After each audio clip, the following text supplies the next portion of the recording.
Anniversaries come and go, but this one was worth celebrating. It was the first anniversary of the day I discovered that my marriage was over. I know what you're thinking. Who celebrates something like that? Well, I'm not so much celebrating the unpleasantness as I'm pausing to recognize that I have survived this situation and come out of it stronger. On this day, a year ago, I was sitting in my office thinking, I didn't sign up for this, did I?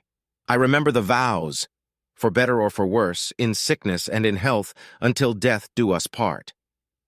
Death, I think, was beginning to seem like a way out. That was my exit strategy. You see, that day I found out that my beautiful and loving wife of 6 years, my best friend, the woman who had been everything to me, had turned out to be a cheating whore. I know what you're thinking. You're thinking the signs were there.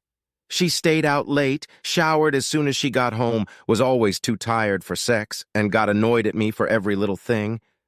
No, none of that happened. I was just an ignorant fool. So how did I know? It was Wednesday, and it was getting close to lunchtime. I was on my way back to the office after an unscheduled visit to a client, and thought I'd get a fried fish sandwich from a little store I know well. They call it The Whale, and they make it fresh, fried with tartar sauce, lettuce leaves, and tomatoes in a roll. It's like fish in a bun. You know how it is when things are going well, everything is falling into place, the customers are happy, and you like to think about the good lunch that awaits you in just a few minutes? That's the way it was. I was fat, dumb, and happy. That's when it happened. I was stopped at a stoplight when I saw my lovely wife's car, coming the other way, turn right into the parking lot of the local Don't Tell Anyone motel. I thought, what the hell? I turned right into the parking lot with a gas station, pulled into a vacant space, and watched as she got out of her car and headed straight for one of the rooms. She knocked, the door opened, and she walked in like she'd done it 1,000 times. What the hell? You're probably thinking I ran across the street and started pounding on the door. Then I broke down the door and beat my lover with my bare paws. No, now you think I slipped across the street and came in from the other side where I found the curtains slightly parted. I peeked between the curtains and saw everything I needed to know. No, that wasn't it either. I needed to know, but I didn't need her to know that I knew. I just found a place where I could sit quietly in my car and watch that door. An hour after she arrived, she left.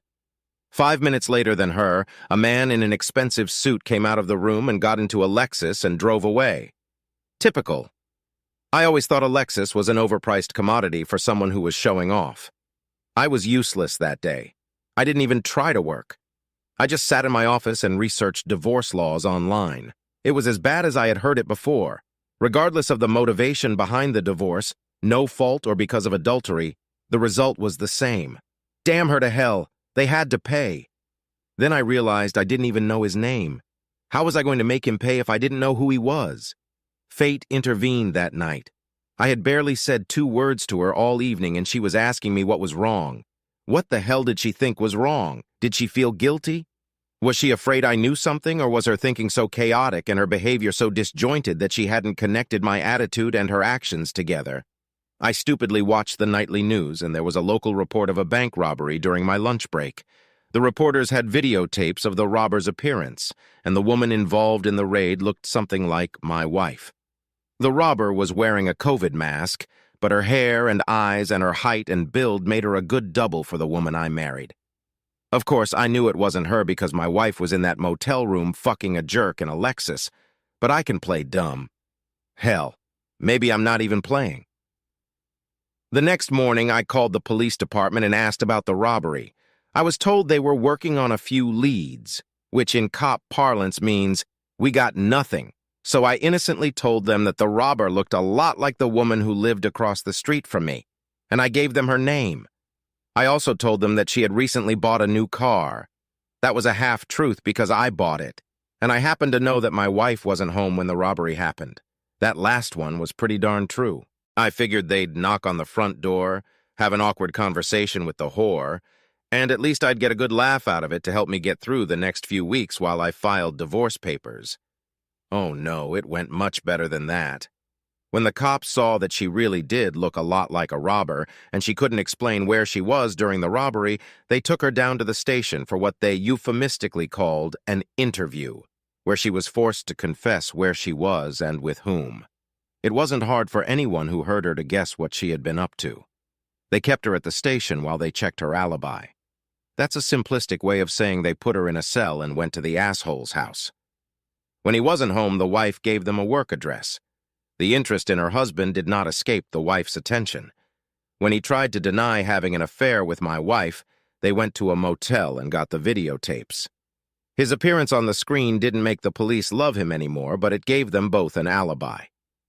It turns out that lying to police officers is indeed a crime, and so they went back to his house that night to charge him with a minor misdemeanor. I secretly suspect that they waited until he got home on purpose so they could arrest him in front of his wife. It didn't result in any big fine or jail time for the asshole, but it did result in his divorce. The story was too racy to be kept secret, and the cheating raider incident quickly became a running joke at the station, which the police soon told the couple. The couple told their friends, and their friends told their friends, and pretty soon my wife and the asshole became the laughingstock of the town. Even the judge who heard my divorce petition laughed when he realized who she was. In the end, the divorce was final. She had done everything that was expected of her and uttered all the usual cliches, but her confidence was shattered and would not be repaired in this life. Everywhere she went, she heard whispers and stifled laughter behind her back, and soon she was out of town. I have no idea where she is or if they are together, and I don't care now. I'm moving forward. Looking back, I sometimes wonder if it was worth the effort. I knew she was cheating on me, and I was happy to divorce her for it, but I wanted to make her look like a cheater who had to admit to cheating to avoid arrest for armed robbery. I imagined her having to admit, "Sure, I'm a liar and a cheat, but I'm not a robber." It was less satisfying than I had hoped, but I must admit that I would do it again if faced with the same situation. Eventually, 2 police officers paid me a visit. Anonymity was no longer an option, so they knew perfectly well that it was me who had called them to report my wife. Officially, they weren't surprised. Unofficially, I offered to buy each of them a beer, and we decided to consider it a small fine. I think one of them was divorced and the other was about to get divorced, and they admired my work. "Just don't do it again," was all they said to me. I wasn't sure if they meant the message about my wife being a burglar or if they were talking about marrying her, but either way, I agreed to both. And here I am a year later. I've gotten rid of the deception that haunted me, and I'm rebuilding my life. I had a few secondary friends who were actually friends of my wife, and they knew about her betrayal, so I had no trouble cutting them out of my life. I then redoubled my efforts towards the good friends who supported me. I didn't date anyone until the divorce was final. I spent that time dealing with my emotions. Then, about a month ago, I met a delightful woman my age. She, too, is divorced from a cheating husband. We have so much in common. She, too, is rebuilding her life, and she, too, has made it her life's work to find the best bourbon produced on earth. We consider this our sacred mission and take it very seriously. Maybe we succeed, maybe we don't. We are doing it very leisurely. Right now, I am enjoying every minute I can spend with her, and tonight she will help me celebrate my divorce.